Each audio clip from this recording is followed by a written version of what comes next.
Masquera say Mure Zimbabwe, welcome to our channel Zoom Confessions and Deep Secrets. Kana kariki kutanga kukuya paneno channel.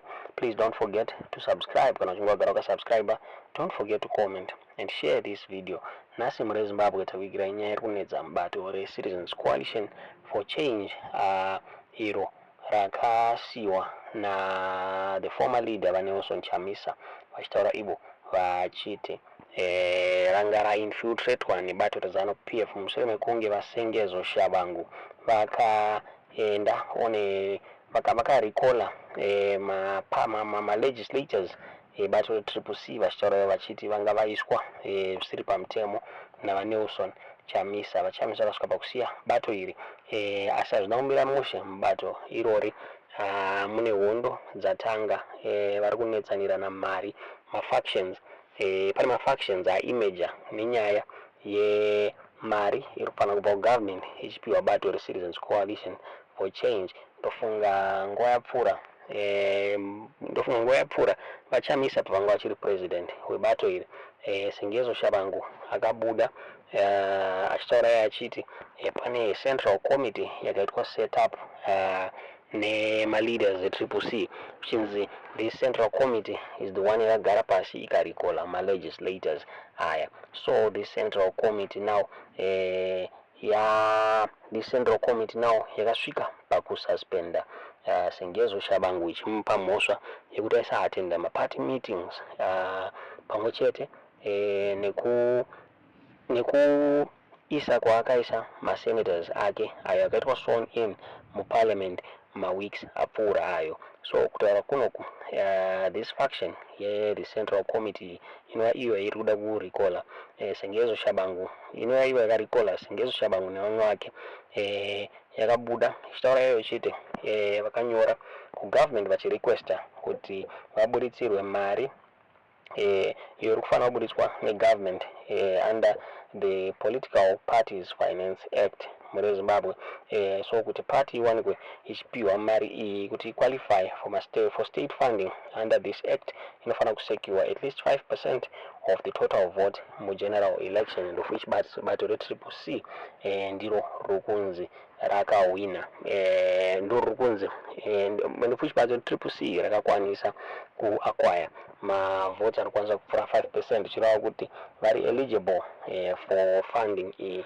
Saka nyaya yakunetsa ndeyekuti mari iyi yopiwa ani vasengezo Tsabangu nefaction yavo vari kudawo mari iyi, then the central committee yakaiswa navasengezo Tsabangu vari kudawo zvakare mari iyi zvekuti vakasvika pakurikola vasengezo Tsabangu mubato reCCC. Kutaura kwatiri kuita this faction yakanyora this faction yakabuda ichitaura neNewsday through its treasurer Vambuso Siso vakataura ivo vachiri the meeting last year and vakawirirana kuti party yeCCC yofanira kuopena a new bank account, and vakataura vakati they opened a new bank account for bato reCCC muri Zimbabwe. Vambuso Siso ava vakanyora a letter kuna Justice, Legal and Parliamentary Affairs Minister musi 6 March vachitaura ivo vachiti the government inofanira speed up the process yekuti mari idzi dzibude. Vakataura ivo mutsamba yavo vachiti I'm writing in terms of section 3.1 as read with section 3.3 of the Political Parties Finance Act chapter 2.11 to request the statutory allocation and disbursement of the funding that is due to the Citizens Coalitions for Change political party, which participated in the 2023 harmonized general election, in which it garnered sufficient seats to qualify for the funds. We will soon submit the account details of our CCC bank account as we are requesting your good office to process and disburse the allocation that is due to our party in terms of the act. Muri Zimbabwe, you can kindly find attached copy extract from the minutes of the meeting of the interim committee dated October 7, 2023, signed by the interim secretary general Vasengezo Tsabangu and the treasurer general muri Zimbabwe. Vambuso Siso vakataurawo zvakare vachiti kutaura kunoku vaTsabangu vakasuspendwa pamaparty duties zvinzi vakamirira disciplinary hearing nenyaya yavo yekuti havana kuatenda maparty meetings mune Zimbabwe. Zvakare vari kupomera mhosva yekusubmita list remusoro wavo ravakasubmita kuZAC kuti installe masenators mune Zimbabwe. Masenators yavo vakaitwa recalled nefaction yeCCC zvichinzi vanga vasiri palist zvakaagriwa nethe Central Committee mune Zimbabwe. Masenators anosanganisira vanomvula Mnguni, Otilia Sibanda pamwe chete naLungelo Ncube ava vakaitwa sworn in sema-representatives National Assembly members ekubulawayo mune Zimbabwe. Zvinonetsa vaShabangu vabuda vachireva vachiti hapana munhu ane simba rekuvasuspenda muparty mune Zimbabwe. Zvikanzi ivo ndo vega vane simba rekurikola vanhu mubato reCCC. Kutaura kwatiri kuita vaUshme Ncube havana chavati vakomenta pamusoro penyaya iyi, pamwe chete navatendai biti hapana chavati vakomenta. Tisingazivi kuti munoiona sei nyaya iyi mune Zimbabwe.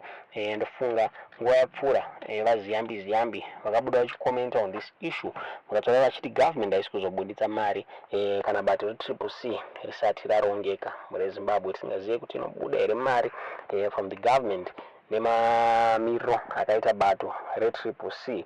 Vamwe vari kutaura vachiti Shabangu is now akarekolwa, iye ari kutaura achiti no, hapana anokwanisa kudirekola. Tisingazivi kuti zvichafamba sei, zvinomira mushe vava kunetsana. Ndofunga pekutanga this faction vaiwirirana vachitaura ivo vachiti they've set up a Central Committee nevanhu 9 vanova ivo vainzi they sat down vachirekola vanhu, but now vava kunetsana, havisina kumira mushe, vava kurwira mari iri kufanira kubuda from the government mune Zimbabwe. Tisingazive kuti munoiona sei nyaya iyi. Ndofunga vaNelson Chamisa vakabuda vachitaura ivo vachiti vakakuita bato reCCC mushure mekunge rainfiltratwa neZANU-PF mune Zimbabwe, yakakonzera kuti vaonekwe vachikuita this political party. Asi the likes of vana Tendai Biti nevaUshme Ncube vakasara. Tendai Biti akabuda achiclaima kuti he is the vice president webato reCCC. vaUshme Ncube akabuda zvakare achiti he is the acting president webato reCCC. But kutaura kunoku they are saying kuti hapana chavari kuziva pamusoro penyaya yemari idzi mune Zimbabwe. Tisingazive kuti munoiona seiwo nyaya iyi. Tiudzewo zvamuri kufunga pamusoro penyaya iyi mucomment section mune Zimbabwe. Tiudze zvamuri kufunga pamusoro penyaya iyi mucomment section mune Zimbabwe. Thanks for watching.